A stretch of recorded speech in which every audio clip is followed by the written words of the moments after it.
mahasiswa Universitas Terbuka. Selamat datang di sesi keempat. Pada sesi ini, kita akan membahas bagaimana akuntansi diterapkan secara khusus untuk layanan medis di rumah sakit.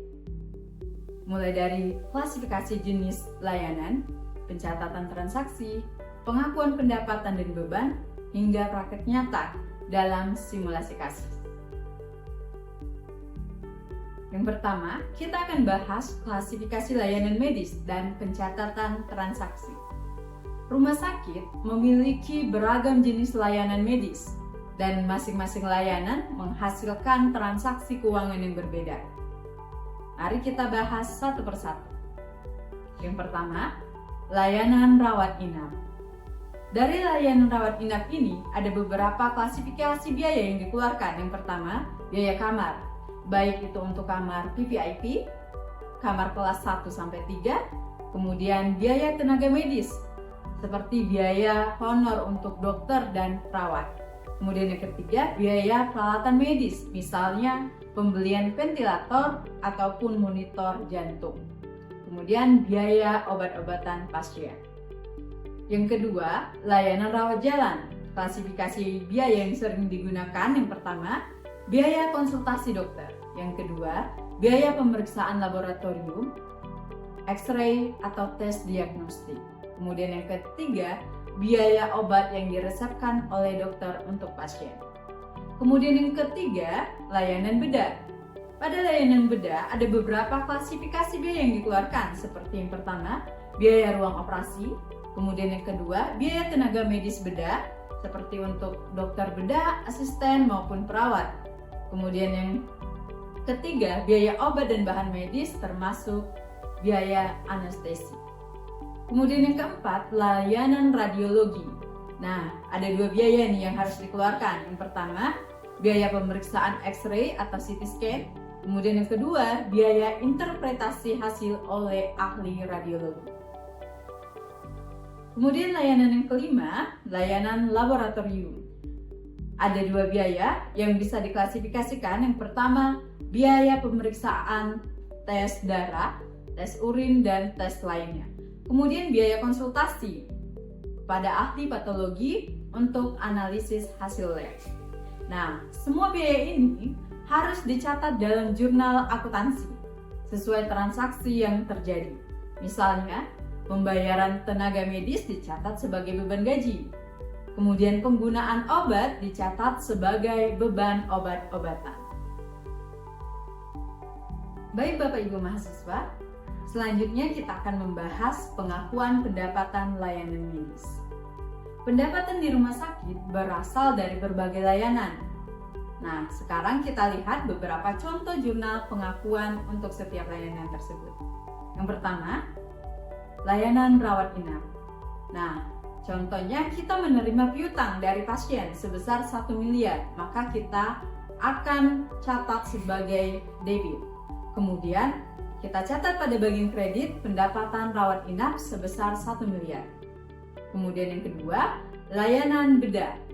Kita catat pada bagian debit piutang sebesar 500 juta.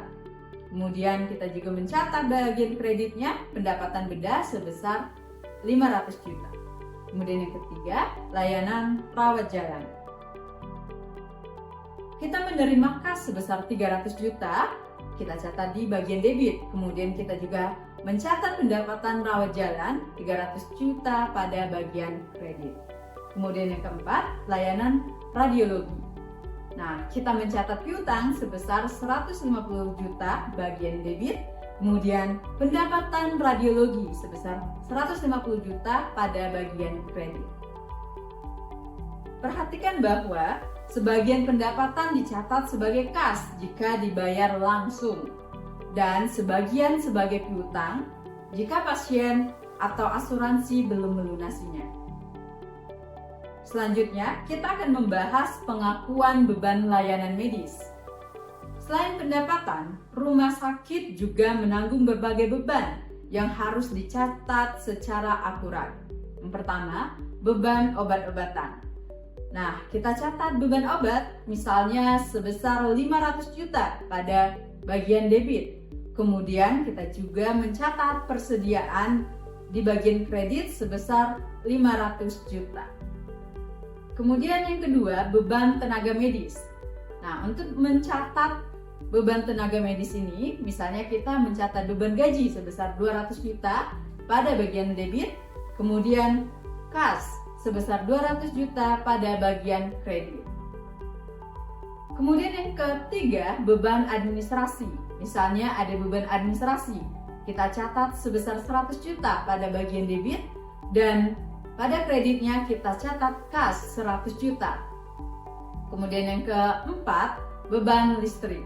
Misalnya ada penggunaan listrik yang kita gunakan pada satu periode sebesar 50 juta, kita catat pada bagian debit. Kemudian pada bagian kreditnya kita catat kas 50 juta. Artinya ada kas keluar sebesar 50 juta. Nah, pencatatan ini penting agar rumah sakit tahu seberapa besar biaya operasional untuk menjalankan layanan medis yang diberikan untuk setiap pasien yang ada di rumah sakit tersebut. Baik, Bapak Ibu mahasiswa, kita lanjutkan. Untuk memperdalam pemahaman Bapak Ibu terkait dengan pencatatan ini, kita akan lakukan simulasi transaksi. Mari kita coba simulasikan pencatatan sederhananya sebagai berikut. Yang pertama, misalnya ada pendapatan rawat inap. Nah, bagaimana Bapak Ibu mencatatnya? Oke, baik. Benar. Jadi nanti Bapak Ibu harus mencatat kas sebesar 500 juta pada debit, kemudian pendapatan rawat inap sebesar 500 juta pada bagian kredit. Kemudian yang kedua, misalnya ada pendapatan rawat jalan. Nah, pencatatannya sama seperti yang sebelumnya, Bapak Ibu harus mencatat kas sebesar 300 juta, kemudian pada kreditnya mencatat pendapatan rawat jalan sebesar 300 juta.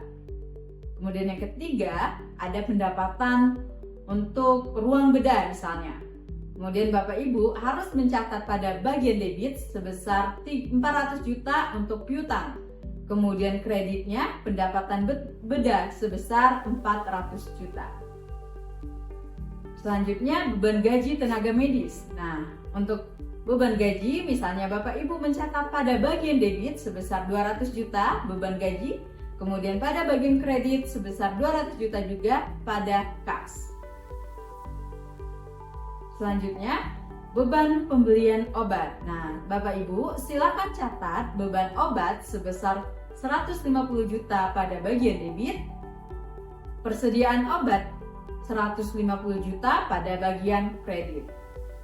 Nah, simulasi ini menunjukkan bagaimana rumah sakit mencatat pendapatan dan beban secara paralel, sehingga laporan keuangan mencerminkan kondisi real yang ada di rumah sakit tersebut. Oke, kita lanjutkan evaluasi pencatatan. Nah, untuk menilai apakah pencatatan sudah benar atau belum, ada beberapa kriteria yang harus Bapak Ibu ingat. Yang pertama, ketepatan waktu dalam pengakuan pendapatan. Tadi sudah kita jelaskan bahwa setiap transaksi itu harus diakui pada periode terjadinya transaksi. Kemudian yang kedua, pencatatan beban yang tepat sesuai jenisnya. Yang ketiga, penggunaan akun yang benar. Misalnya memisahkan kas, piutang, dan persediaan. Kemudian yang keempat, kesesuaian dengan PSAK 45 tahun 2018 sebagai standar akuntansi entitas nirlaba. Baik Bapak Ibu, kita lanjutkan untuk penggunaan laporan untuk pengambilan keputusan. Nah, laporan keuangan layanan medis tidak berhenti pada pencatatan, tapi menjadi dasar pengambilan keputusan. Misalnya, yang pertama, untuk menilai efisiensi layanan medis, apakah biaya sebanding dengan pendapatan? Jika tidak sebanding, maka kita harus mengurangi biaya agar pendapatan kita tidak berkurang. Kemudian yang kedua, mengelola biaya dan anggaran. Hal ini harus kita lakukan untuk mengurangi beban yang berlebihan. Yang ketiga, perencanaan keuangan jangka panjang. Nah, ini dalam rangka investasi pada peralatan medis baru misalnya. Kemudian yang keempat, keputusan membuka layanan baru. Nah, untuk membuka layanan baru, kita harus berdasarkan analisis profitabilitas. Jangan sampai kita membuka layanan baru tapi tidak menghasilkan untuk rumah sakit tersebut. Dari materi kita pada sesi ini ada beberapa hal Bapak Ibu yang bisa kita tarik kesimpulannya. Yang pertama, layanan medis diklasifikasikan menjadi rawat inap, rawat jalan, bedah, radiologi, dan laboratorium. Yang kedua, pendapatan dicatat sebagai kas atau piutang, tergantung metode pembayaran. Kemudian yang ketiga, beban rumah sakit meliputi obat, gaji, administrasi, dan utilitas lainnya.